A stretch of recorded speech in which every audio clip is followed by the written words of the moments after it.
You're watching News 24 Live. I'm joined in studio by Harry Phillips from Health 24 to discuss the latest stats and facts on the Ebola outbreak. It seems like it has turned the corner. Harry, thanks for coming in. Hi, Nick. Massive drop in cases. Yeah, massive. So towards the end of last year, we were seeing 300 new cases a week. Now we're seeing like 8.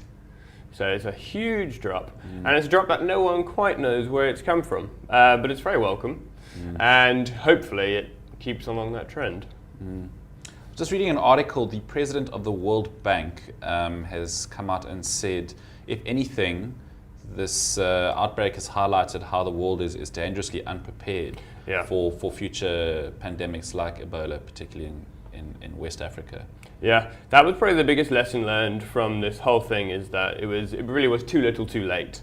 And that's come not just from people like Medicine Sans Frontières, but also the governments themselves have said, we weren't ready and we didn't pick it up soon enough. David Cameron's called for a global task force, or a rapid response force, to identify and react to these things quicker. And there's often a concern about the cost, but really stopping these things earlier is going to be cheaper in the long run, both in terms of money and in human lives.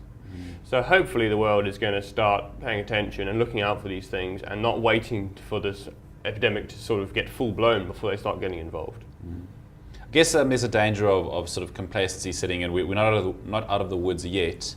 And what is the state or the effectiveness of these vaccines that have been rolled out? Yeah, so we're definitely not out of the woods. I mean, it's nice to see the cases going down, but there are still cases being treated. And there are still those rural areas where they can't fully monitor. So you definitely don't want to say, it's done, it's finished, and everyone can go home. The government of Liberia have called for the rest of the aid pledged by the world. They pledged about 1.5 billion, and still about a third of that left to be paid. And then that can go into just really shutting down any of these last few cases and preventing it from flaring up again. That's a big fear, is that everyone calms down and then one guy goes to a village and then suddenly you've got another 100 cases and then the whole thing kicks off again. You've also got countries like Senegal, Mali, which next door, and still have opportunity for the spread. So it's definitely not finished. The vaccine is being rolled out. There are 10,000 doses just being delivered, which they're going to give to healthcare workers and high-risk people. The actual concern now is that there's not enough cases to do a proper study. So it's another case of this too little too late. They finally got the vaccine ready. There aren't enough people with the disease to see if it actually works. An interesting aside to that is they might end up giving these vaccines to chimpanzees and gorillas. Because while there's been a huge human cost to this disease, since the 1990s, a third of the gorilla and chimpanzee population in Africa has actually died as a result of Ebola. So if they've got all these vaccines lying around, they're thinking that's probably a good place to put them. What kind of a legacy has Ebola left in the affected countries? That's the real problem.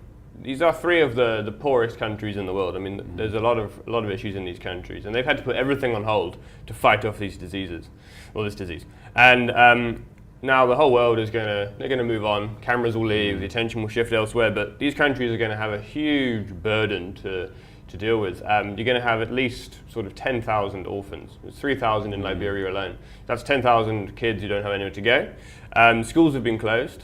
They've just reopened the schools in Liberia in February, and that's since July. So that's 6 months of education you've got to catch up on. And you've got 3 countries like that. There's a huge, huge burden that these countries are going to have to deal with. And the world, it remains to be seen how much appetite they've got to deal with that. Hopefully they'll be able to sort of get back on track quickly, but it really remains to be seen. Okay. Thank you. Pleasure, Nick.